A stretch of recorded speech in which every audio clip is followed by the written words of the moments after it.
करते हैं और आप सब लोगों का स्वागत इस चौपाल में करने का काम करते हैं।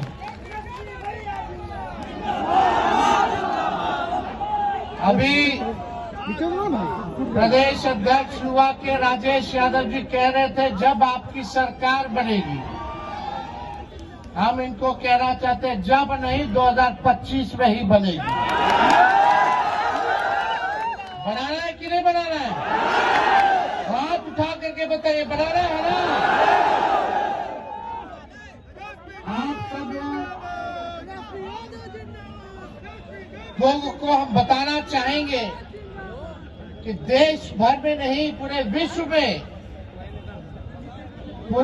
में सबसे युवा अगर देश कोई है तो वो भारत है, और पूरे भारत में कोई सबसे युवा प्रदेश अगर कोई है तो वो बिहार है।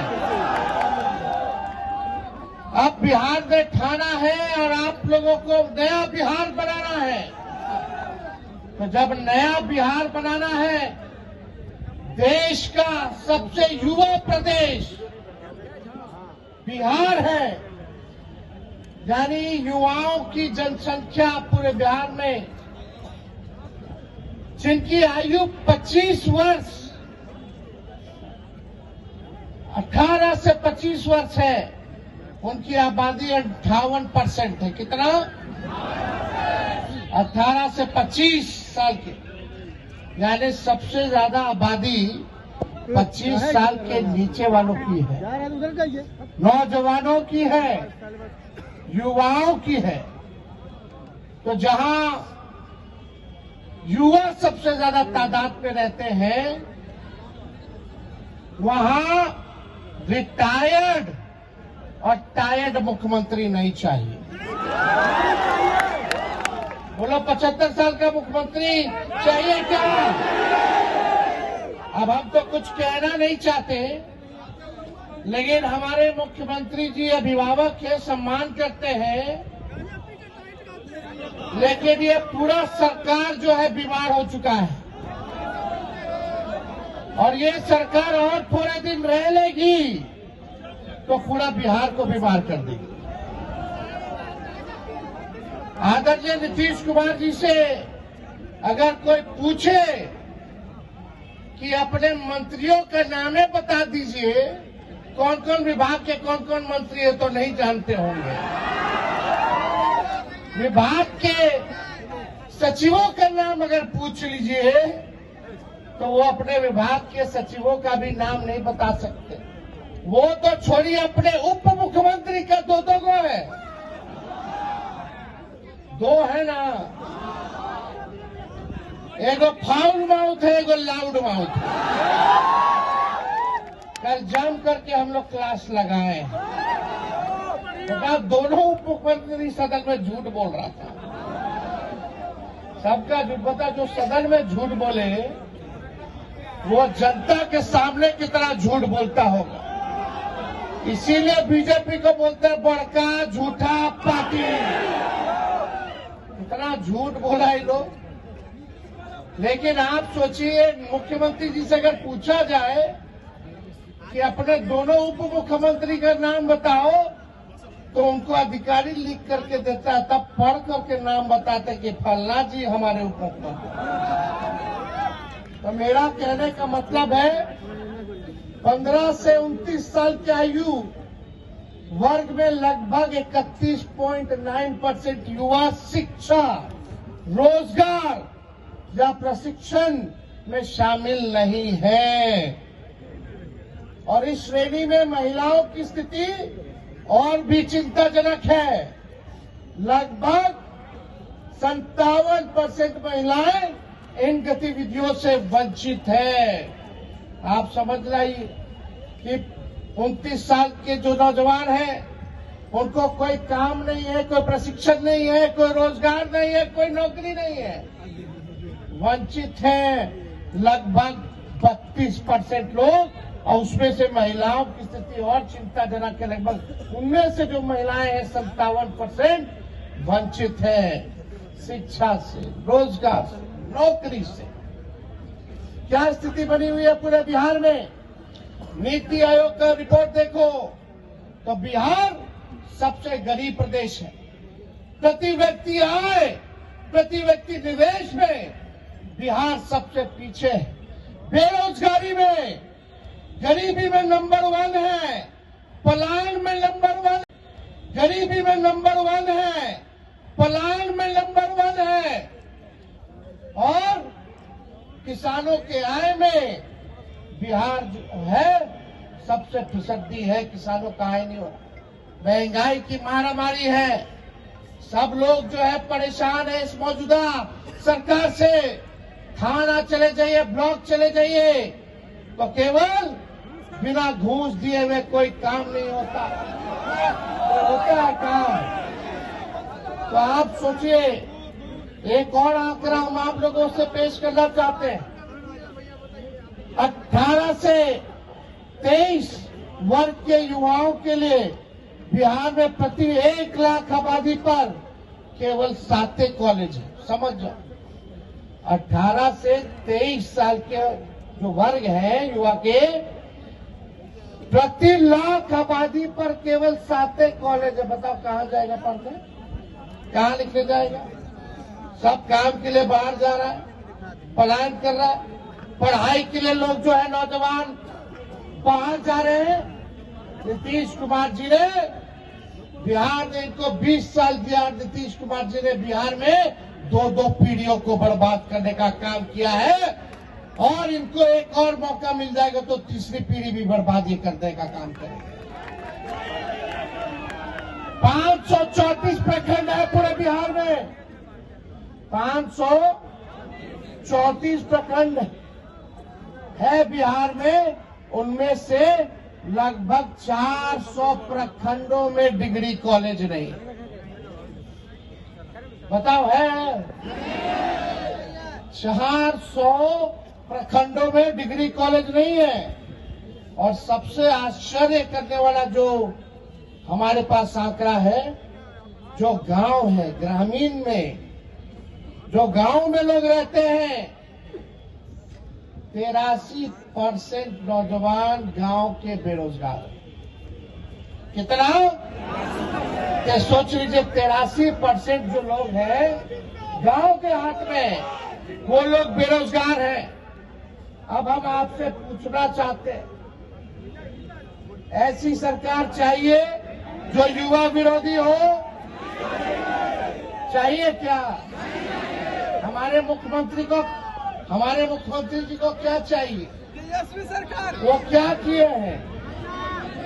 एक लाइन फिट बैठता है मुख्यमंत्री पर। कल हम बोले थे, सब जाए भाड़ में, सब जाए भाड़ में, अपन कुर्सी के जुगाड़ में।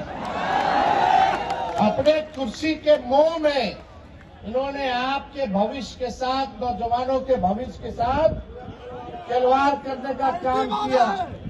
अब समय आया है कि आप सब लोगों को, पूरे युवाओं को, चाहे हर जात के हो, कोई धर्म के हो, सब लोगों को एक होना होगा अपने अधिकार को पाने के लिए। नौकरी चाहिए, रोजगार चाहिए तो सत्ता परिवर्तन करना होगा। क्वालिटी ऑफ एजुकेशन चाहिए, गुणवत्ता शिक्षा चाहिए तो सरकार बदलना पड़ेगा।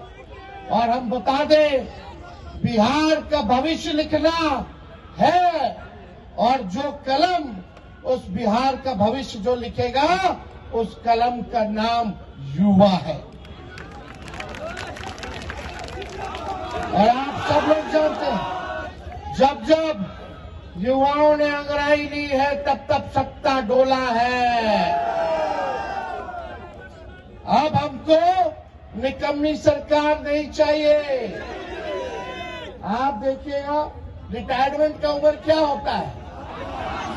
60 साल। तो हमको 75 साल का मुख्यमंत्री चाहिए। बताइए, 75 साल का मुख्यमंत्री चाहिए? बताइए,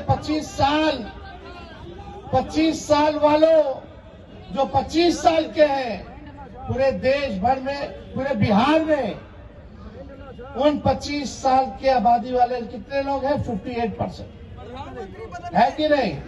और उनका लेते तो 20 साल से, अरे कोई गाड़ी भी अगर खरीदिएगा आप नया गाड़ी, अब 15 साल पुराना हो जाता है तो खटारा हो जाता है कि नहीं हो जाता?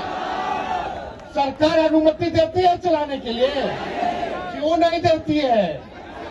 क्योंकि प्रदूषण देता है, धुआं छोड़ता है, खटारा हो जाता है, मेंटेनेंस करना पड़ता है। और एक ही ब्रांड का एक ही बीज एक ही खेत में जोतिएगा 20 साल तक तो जमीन भी बर्बाद कर देगा, फसल भी बर्बाद कर देगा। इसलिए अब समय आया है, खटारा गाड़ी नहीं, नया गाड़ी में तेज रफ्तार से बिहार को आगे लेके चलना है। और अब खेतों में नया ब्रांड का नया बीज रोपना है ताकि फसल भी अच्छी हो और आने वाले नस्लों का भविष्य भी बेहतर हो।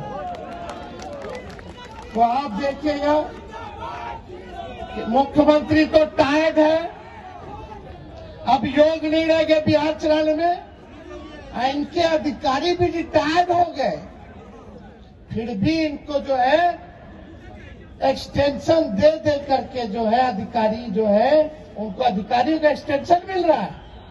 और आप बताओ बिहार में कितने नौजवान हैं जिनका नौकरी का उम्र खत्म हो गया?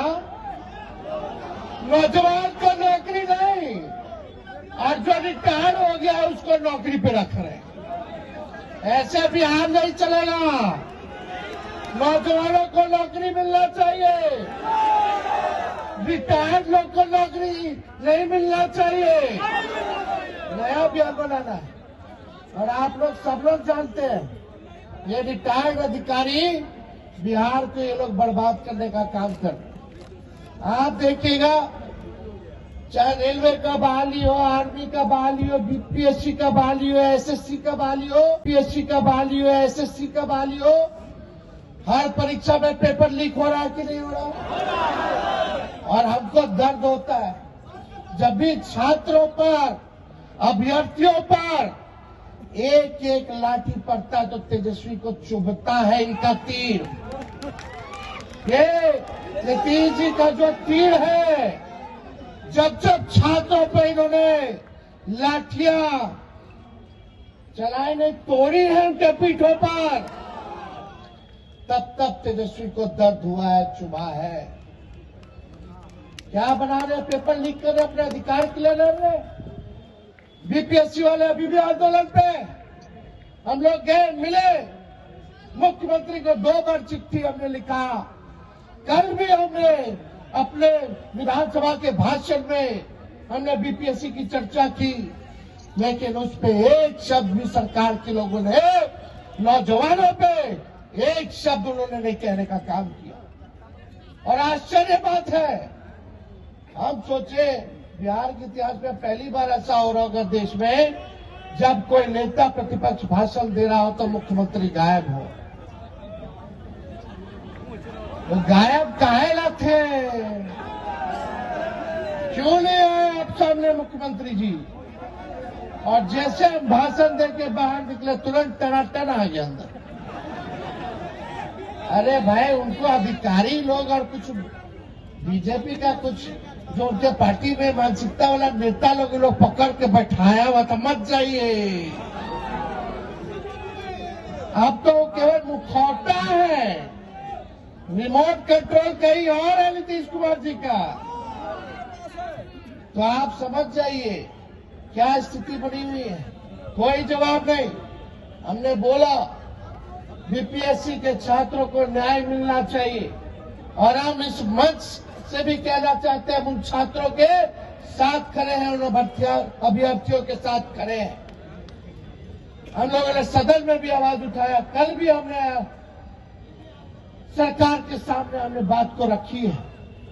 और ये बार बार लाठी तोड़ते, आपको पता होगा जब हम लोगों की सरकार थी 17 महीने, तो कुछ छात्र आंदोलन कर रहे थे, तो एक एसडीएम जो है लाठी मार रहा था छात्र को। एक तिरंगा लेकर के छात्र खड़ा था, लेटा हुआ था, वो एसडीएम जो लाठी मार रहा था। हमारे सरकार में 17 महीने के हम मुख्यमंत्री के पास जाकर के उस अधिकारी को हटवाने का काम किया।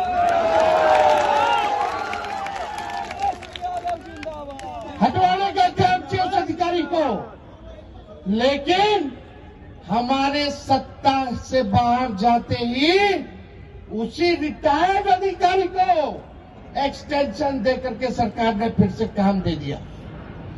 ये समझो क्या सरकार है? रिटायर्ड लोगों को, रिटायर्ड अधिकारियों को ये लोग एक्सटेंशन दे रहे हैं। जिन लोगों ने छात्रों का सर फोड़ा, लाठी तोड़ी, उनको जो है रिटायर्ड होने के बाद भी रखने का काम कर रहे हैं। हमारी सरकार बनेगी तो किसी छात्र पर लाठी नहीं चलेगी। और हम आप सब लोगों को कहते हैं, ये सरकार तो अस्वस्थ है, ये सरकार बीमार है, ये सरकार आउटडेटेड है, ये सरकार ओल्ड मॉडल है और ये सरकार रूढ़िवादी है। ये लाठी मार सरकार हम लोगों को नहीं चाहिए। और हमने पहले भी पूरा बिहार घुमा, हमने घोषणा किया कुछ योजनाओं का कि माई बहन मान योजना हम लोग लाएंगे। माई बहन मान योजना के तहत सरकार बनने के 1 महीने के भीतर 2500 रुपया हमारी बहनों माताओं के खाते में हर महीने हम लोग देने का काम करेंगे, उनको आर्थिक न्याय देंगे। मिलना चाहिए कि नहीं मिलना चाहिए? हम लोग मांग किए बजट में, सरकार ने ठेंगा दिखा दिया, महिलाओं को अपमानित किया, महिलाओं को ठगा। लेकिन तेजस्वी वादा करता है, और ये वादा नहीं समझो, ये प्रण समझो, जो हम कहते हैं वो करके दिखाते हैं। भले ही तेजस्वी का उम्र कच्ची हो, लेकिन जुबान कच्ची नहीं है। 200 यूनिट फ्री में बिजली मिलना चाहिए कि नहीं मिलना चाहिए? स्मार्ट मीटर से लोग परेशान है कि नहीं है? तो हमारी सरकार आएगी तो 200 यूनिट फ्री में बिजली देंगे। और यही नहीं, वृद्धा पेंशन, दिव्यांगों का पेंशन, बुजुर्गों का, विधवाओं का पेंशन बगल के राज्यों में 1000 रुपए, अब बिहार में कब से है 400 रुपए। इस महंगाई के दौर में 400 क्या होगा? तो हमने ऐलान किया दिव्यांगों के लिए, विधवाओं के लिए और वृद्धों के लिए 1500 रुपया, 400 से बढ़ाकर 1500 रुपया हम लोग करने का काम करेंगे। होना चाहिए कि नहीं होना चाहिए? ये गैस सिलेंडर, गैस की कीमतें 1200 रुपए मोदी जी ने तीसरे कर दिया, उस 1200 को हम लोग 500 करने का काम करेंगे, 500 रुपए करने का काम करेंगे। और हम इस मंच से अभी इन्होंने प्रस्ताव दिया राजेश यादव जी ने कि युवा आयोग का गठन होना चाहिए। हमारी सरकार बनेगी तो 1 महीने के अंदर हम लोग कैबिनेट का डिसीजन लेकर के युवा आयोग का गठन कराने का काम करेंगे। और यही नहीं, आज सबसे बड़ी घोषणा इस नौजवानों के बीच हम करना चाहते हैं, इस युवा चौपाल में करना चाहते हैं।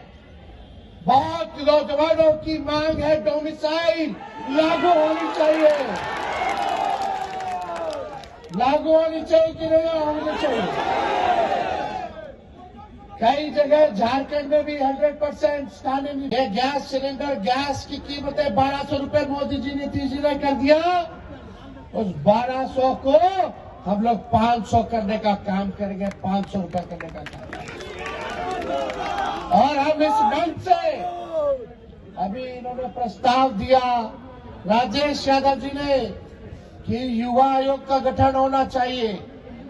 हमारी सरकार बनेगी तो 1 महीने के अंदर हम लोग कैबिनेट का डिसीजन लेकर के युवा आयोग का गठन कराने का काम करेंगे। और यही नहीं, आज सबसे बड़ी घोषणा इस नौजवानों के बीच हम करना चाहते हैं, इस युवा चौपाल में करना चाहते हैं। बहुत नौजवानों की मांग है, डोमिसाइल लागू होनी चाहिए। लागू होनी चाहिए कि नहीं होनी चाहिए? कई जगह झारखंड में भी 100% स्थानीय नीति हो, डोमिसाइल हो, लागू किया गया था, लेकिन एक तकनीकी कारण की वजह से वह लागू नहीं हो पाया, कोर्ट कचहरी में रुक गया था। लेकिन हमने बड़े बड़े विद्वानों से बात किया, बड़े बड़े कानून के जानकारों से बात किया, और तब हम लोग निर्णय ले रहे हैं कि बिहार में हम लोग स्थानीय नीति को लागू करेंगे। 100% डोमिसाइल को लागू करेंगे। होगा कि नहीं होगा? करना है ना? सब लोग साथ दीजिएगा ना? तो डोमिसाइल हम लागू करके दिखाएंगे। और यही नहीं, एक और नौजवानों के लिए घोषणा करते हैं कि जितने नौजवानों को हम लोग लाखों में रोजगार और नौकरी देंगे, आप लोग जब अभ्यर्थी बनोगे तो फॉर्म लेना पड़ता है। इस सरकार ने फॉर्म की कीमतें बढ़ा दी। हमारी सरकार बनेगी तो फॉर्म का पैसा नहीं देना होगा। और यही नहीं, आने और जाने का किराया भी सरकार देगी। मिलना चाहिए कि नहीं मिलना चाहिए? डोमिसाइल लागू होना चाहिए कि नहीं होना चाहिए? फॉर्म का फीस माफ होना चाहिए कि नहीं होना चाहिए? आने जाने का किराया माफ होना चाहिए कि नहीं होना चाहिए? और 17 महीनों में हम लोगों ने एक भी पेपर लीक नहीं होने दिया। 5 लाख लोगों को सरकारी नौकरी दिया ना? 3.5 लाख नौकरी प्रक्रियाधीन कराए। आज बीपीएससी के छात्रों को कहना चाहते हैं, अभ्यर्थियों को कहना चाहते हैं, आज लाठी पड़ रहा है, हमारी सरकार में नहीं पड़ेगा। हमारे ये हम ही लोगों की सरकार की देन है, 17 महीने की देन है कि अभी बहालियां जो है प्रक्रियाधीन जो करा के आए थे वही निकल रहा है। हम लोगों ने नियोजित शिक्षकों को राजकीय कर्मी का दर्जा दिया। 4.5 लाख नियोजित शिक्षकों को जाति जनगणना कराया। आरक्षण हम लोगों ने 65% करने का काम किया, बीजेपी खत्म कर दिया। आज 16% पिछड़ों को, अति पिछड़ों को, दलित आदिवासियों को इस नौकरी में लाखों की तादाद में नौकरियों में नुकसान हो रहा है। हम लोग सुप्रीम कोर्ट में लड़ रहे हैं ताकि ये 65% आरक्षण फिर से लागू हो जाए। ये भाजपा आरक्षण चोर, आरक्षण खोर लोग हैं, जैसे आदमखोर होता है। ये लोग आरक्षण विरोधी, संविधान विरोधी, लोकतंत्र विरोधी, युवा विरोधी सरकार है। इन सब से हम लोगों को बदला लेने का काम करना है। इसलिए हम लोगों ने मानदेय बढ़ाया, तालमी मरकज और विकास मित्र। तमसोमा ज्योतिर्गमय गुरुकुल शिक्षा मंदिर संस्थान के साथ बनाए अपना भविष्य। रेगुलर और प्रोफेशनल कोर्सेज, सेकेंडरी और senior secondary courses, law, teachers training courses, pharmacy and nursing के साथ पैरामेडिकल में डायरेक्ट एडमिशन पाए। वेबसाइट विजिट करें या दिए गए नंबर पर कॉल करें। हमारा पता है गुरुकुल शिक्षा मंदिर संस्थान, कल्याण चौक, DS कॉलेज रोड, कटिहार। हमारा वीडियो अगर आपको अच्छा लगा हो तो आप हमारे वीडियो को लाइक करें, शेयर करें और हमारे चैनल को सब्सक्राइब जरूर करें।